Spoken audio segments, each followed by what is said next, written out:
She didn't plan on starting over in a cursed lake house miles from town.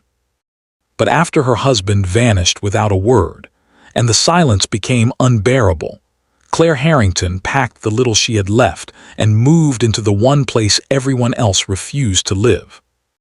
What she found inside wasn't just rot and old memories. It was a truth buried for generations, a truth no one was ever supposed to uncover. And the moment she stepped through that door, the house knew her name. Claire Harrington hadn't felt real in months.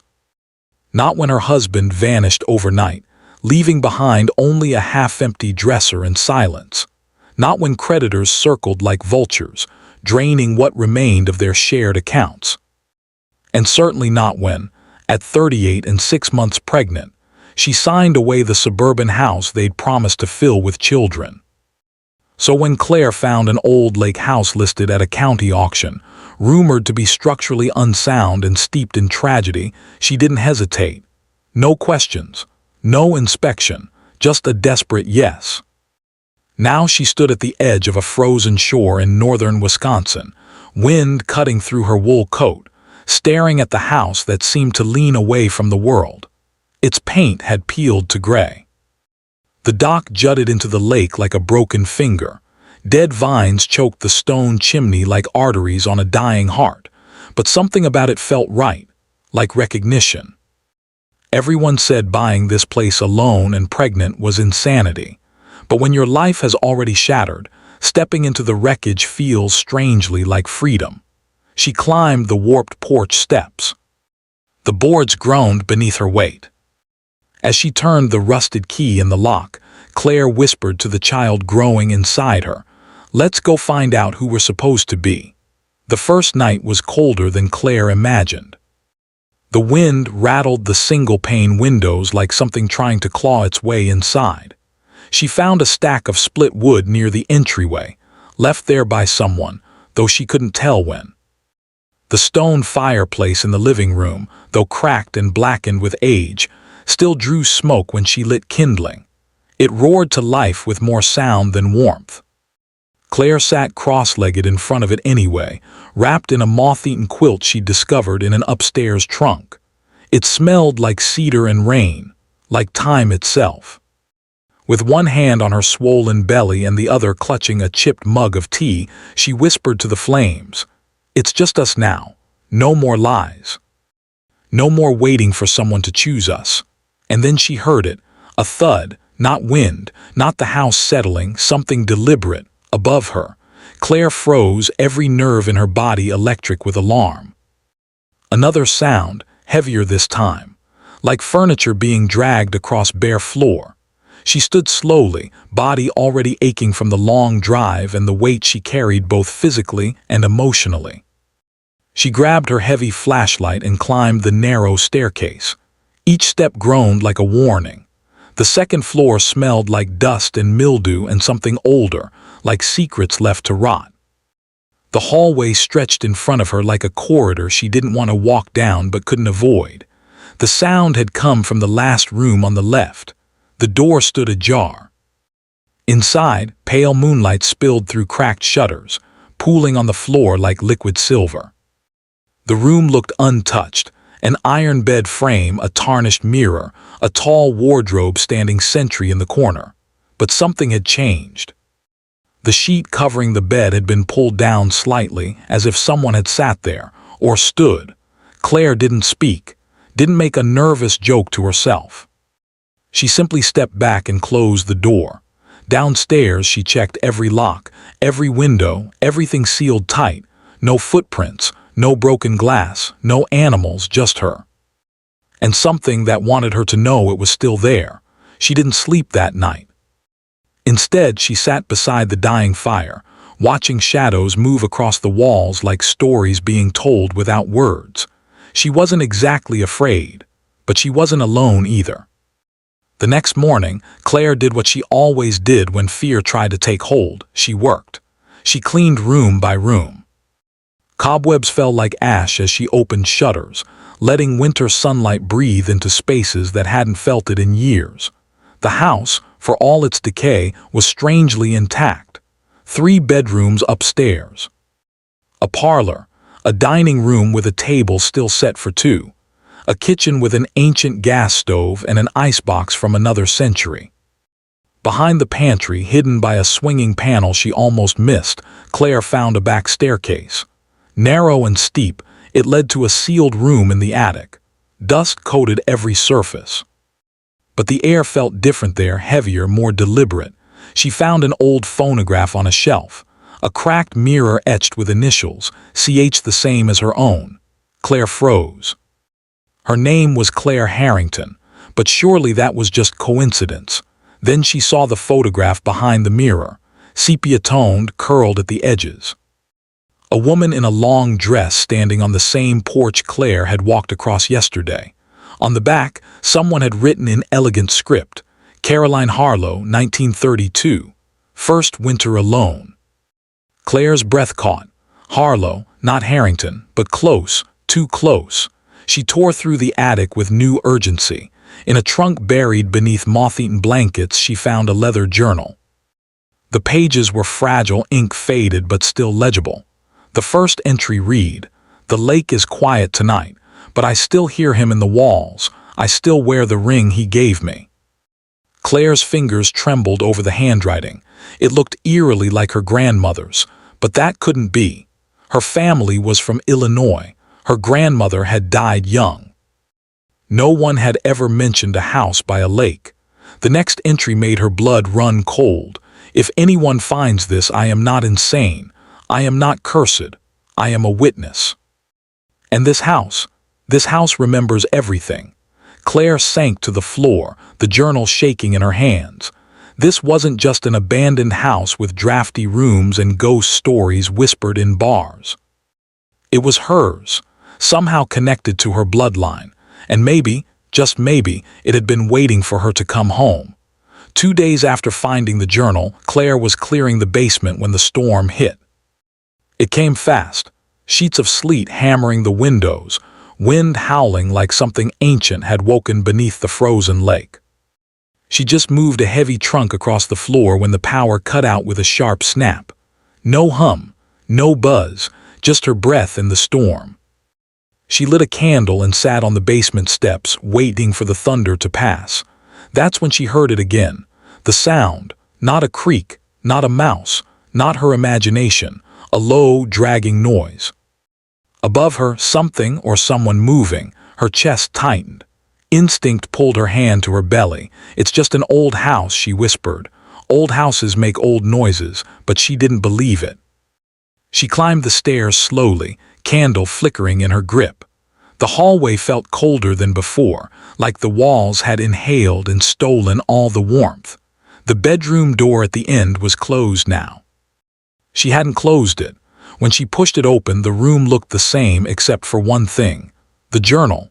She'd left it in the attic. Now it lay open on the bed, a fresh page torn out. And scrawled on the wall above the headboard in charcoal or ash, "You were never supposed to come back." Claire backed away slowly, hands shaking. The candle nearly fell. She didn't know what scared her more, that someone had written it or that something had. She locked every door, every window, barricaded the back entrance with a chair. Sat in the kitchen gripping the fireplace poker with both hands. The wind slammed against the siding like fists. Sometime after midnight the storm passed, but she didn't sleep. She kept thinking about the name in the photograph, Caroline Harlow. The journal entries weren't ramblings, they were warnings. The next morning she drove into town. The general store clerk, a man in his 60s with weathered hands, gave her the kind of look reserved for strangers and ghosts. When she asked about the Harlow house, his face darkened. "That place should have been torn down years ago," he muttered. "Why?" Claire asked. He leaned closer. "People disappear in that house." Claire swallowed. "Like who?" "The last owner, David Knox. Bought it cheap, wanted to flip it, moved in, never came back out. They found his truck at the shore, no body. And before him, a woman back in the 90s, writer, said the house spoke to her. Then one day she stopped speaking to anyone, checked herself into the state hospital, never left." Claire's hands tightened around her keys. As she turned to leave, the clerk added, "That house doesn't like to be forgotten. It remembers. It keeps what it wants." That night, Claire sat by the fireplace, staring at the torn journal page. It hadn't blown away. Someone or something had taken it. She returned to the attic, searched every corner, and finally, behind a loose floorboard, found a small metal box. Inside, a faded photograph of a man. Tall, severe, hollow eyes. On the back, Thomas Harlow, 1934. Do not trust him. Beneath it, another note in the same handwriting as the journal. The house chose me. It chooses women. The men it consumes. Claire sank to the floor, mind spinning. Had her great-aunt lived here?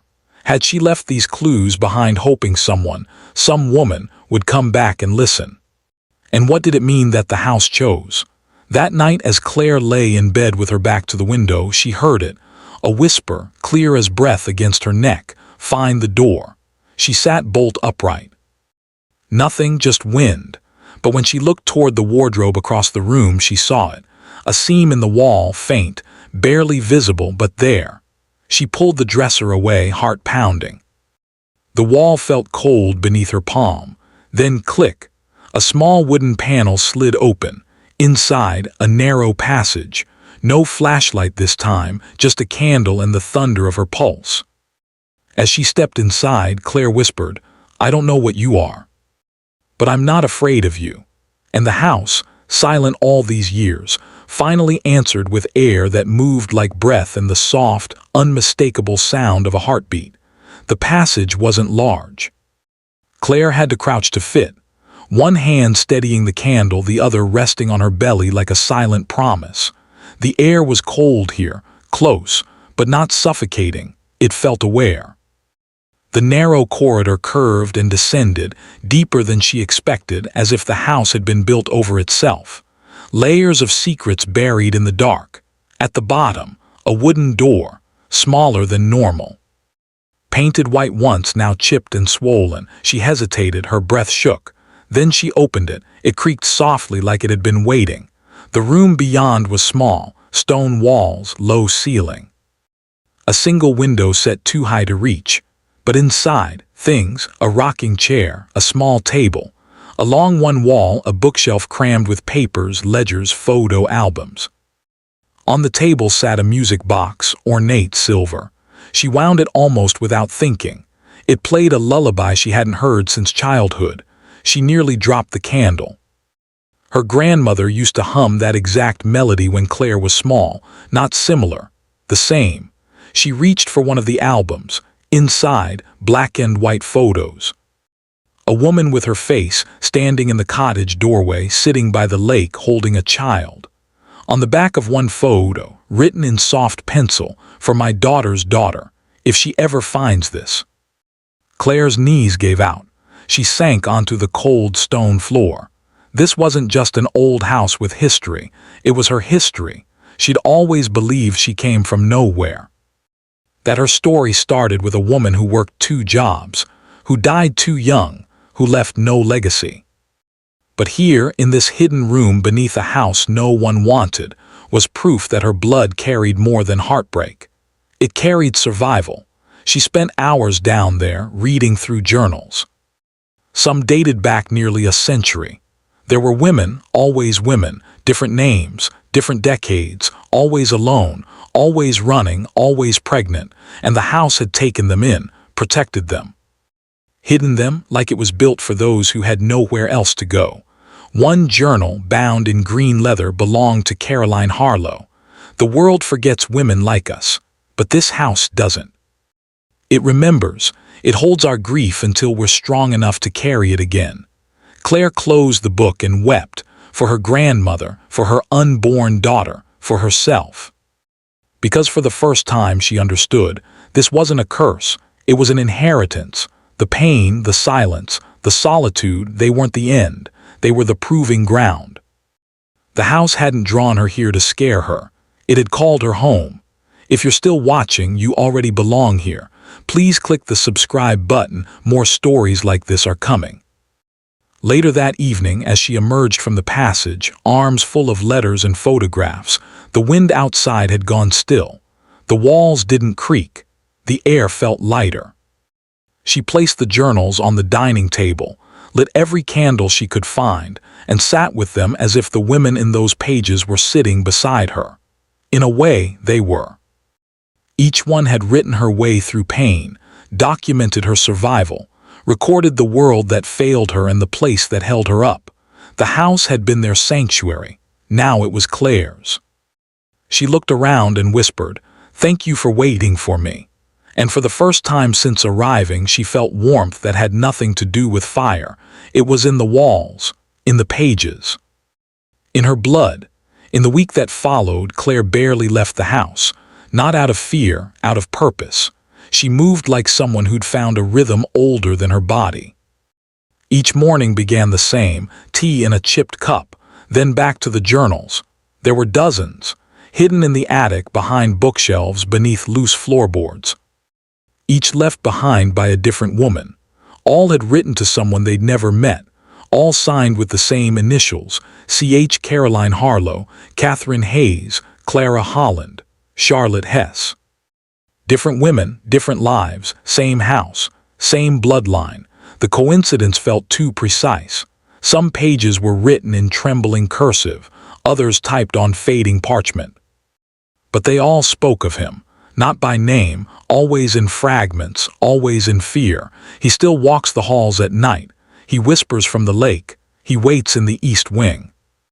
One entry chilled her: "The house protects us, but it doesn't forget him, and he doesn't forgive." She reread that line a dozen times.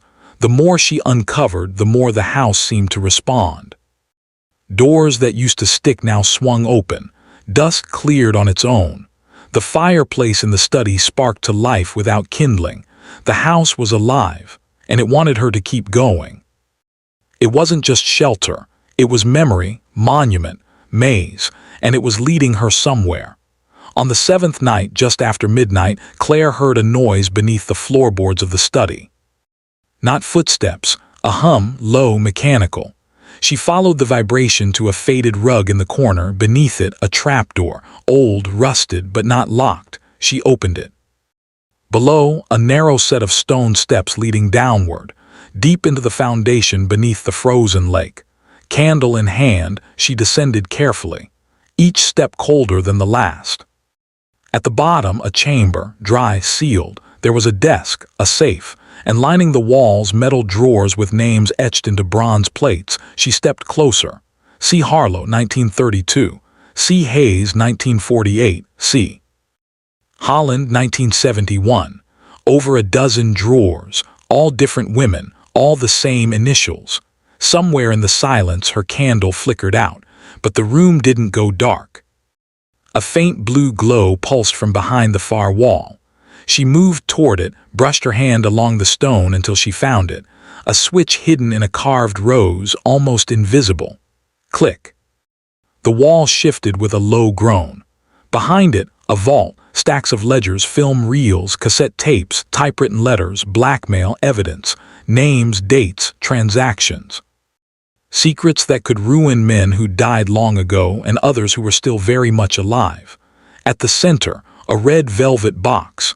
Inside, a key and a small folded note. When she is ready, she will know what to do. No signature, just two initials. C.H. Claire sat on the stone floor, hand trembling. What had started as a desperate escape from betrayal was now, what? A mission, a burden, a destiny. She didn't believe in fate, but this house, this legacy seemed to believe in her. She gathered what she could and returned to the surface. As she emerged, morning light was breaking over the frozen lake, casting golden rays through the fractured windows of the east wing. In that moment, Claire made a decision. She would not sell. She would not run, she would stay, because this house, with all its ghosts and grief, had given her something she'd never had, belonging, and maybe, just maybe, it was time to offer that to others. Not just shelter, a sanctuary for the forgotten, for the wounded, for the women who, like her, had been told to disappear, and now they would have a place to be seen. Claire no longer flinched at the sounds the house made, the creaks, the hums, the whispers that sometimes drifted through the halls after midnight. She didn't fear them, she listened. They weren't warnings, they were memories. And slowly, room by room, Claire began restoring what had been left behind, not to erase the past, but to honor it. She started with the east wing, the one that had been sealed off for decades, its door nailed shut with rusted bolts. Behind it, she found rooms that had once been nurseries. Quilts still hung on walls. A cracked crib stood beneath a lace curtain. A child's book lay open on the floor, pages yellowed but still legible. Someone had lived here. Someone had loved here. So she cleaned. She painted walls in soft blue and warm cream, repaired windows, restored the fireplace. With each brushstroke, each polished surface, it was like the house exhaled, century-old sorrow rising and fading like dust in sunlight. She replaced locks, fixed plumbing, hired local tradespeople, women with their own scars and stories.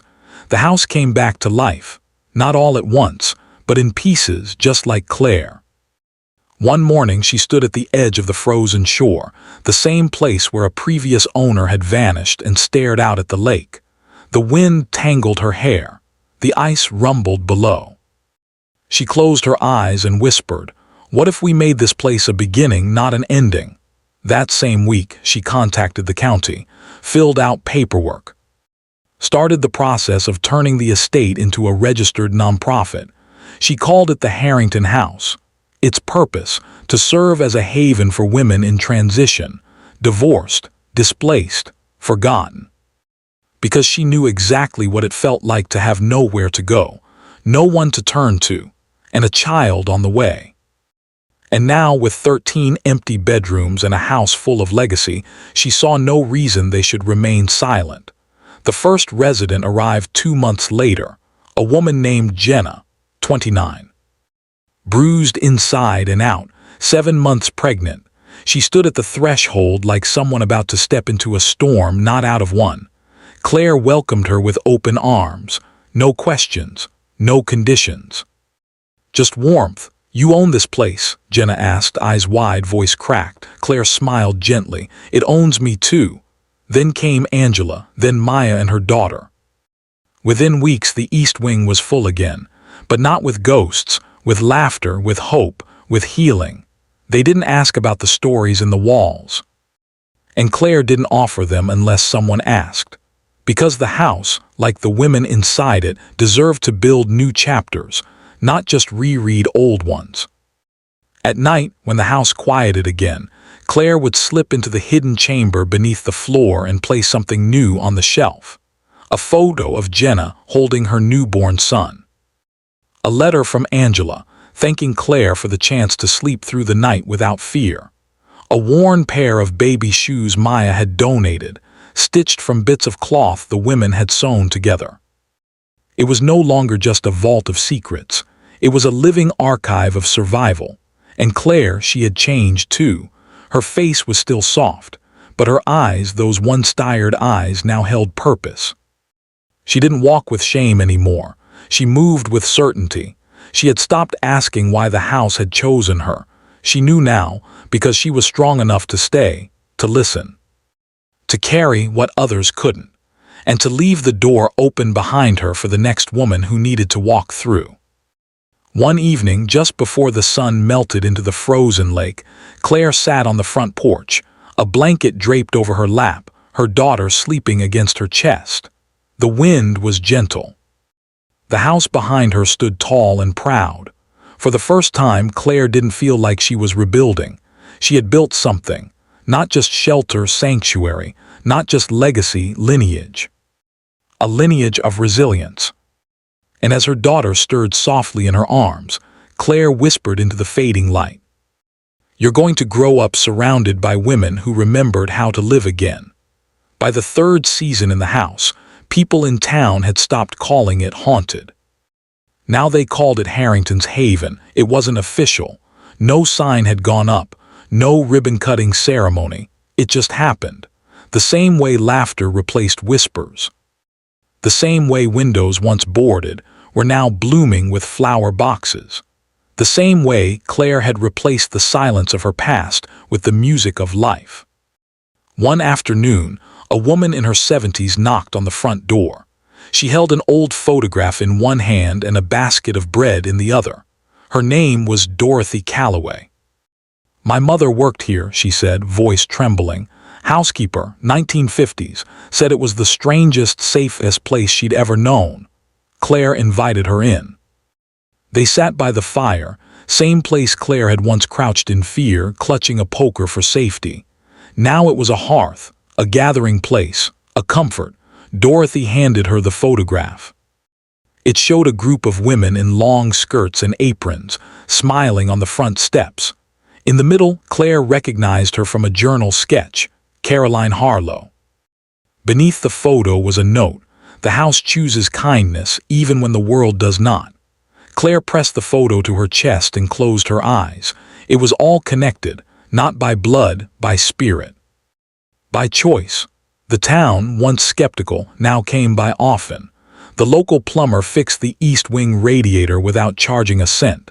A retired teacher offered to teach literacy classes. The bakery donated extra loaves every Sunday, and Claire watched it happen not as a savior but as a steward. The house had once hidden women. Now it revealed them, strong, unbroken, unapologetic.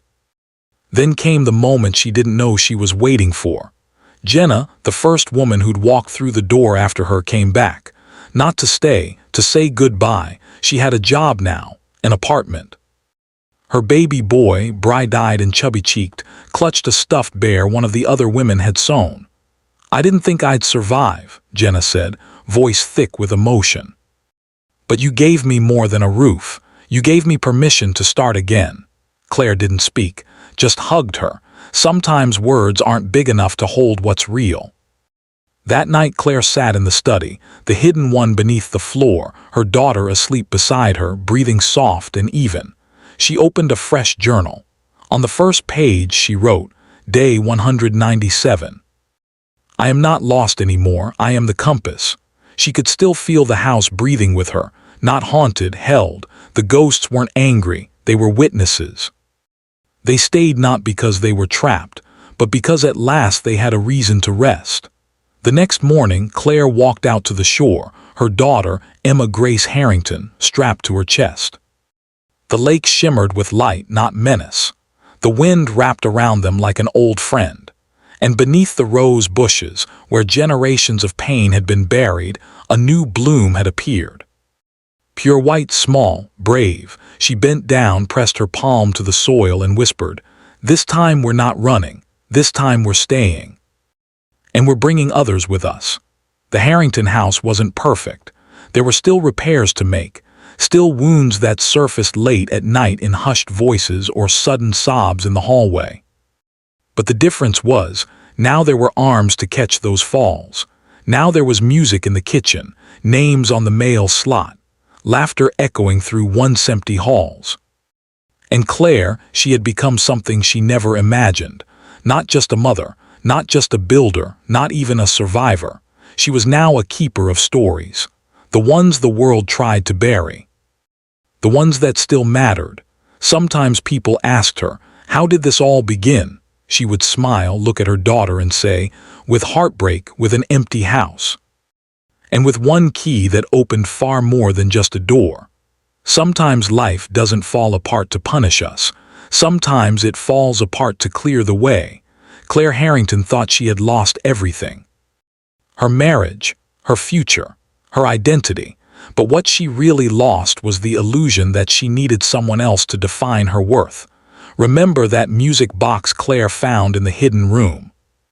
The one that played the lullaby her grandmother used to hum. That wasn't a coincidence.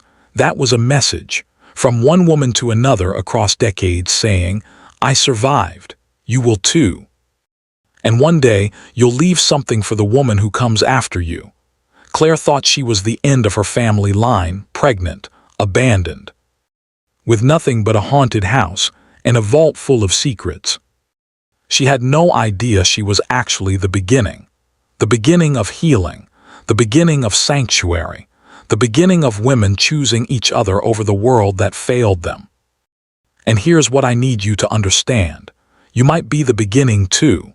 Not because you have money or resources or a perfect plan, but because you're willing to stay when everyone else runs. Because you're willing to dig through the dust and the darkness until you find the truth. That's legacy, not what you're given, what you build from the ruins. If this story touched something in you, if you felt it in your chest when Claire opened that vault, or when the first woman walked through her door, or when she whispered to her daughter about the women who remembered how to live again, then subscribe. We're not just telling stories here. We're keeping the music boxes wound. We're leaving the lights on. We're making sure the next woman who walks into her haunted house knows she's not alone. Share this with someone who needs to hear it. Tag them in the comments. Send them the link. Be the breadcrumb that leads her home. Because every woman in this story thought she was alone. And every single one discovered she was part of something bigger. You are too.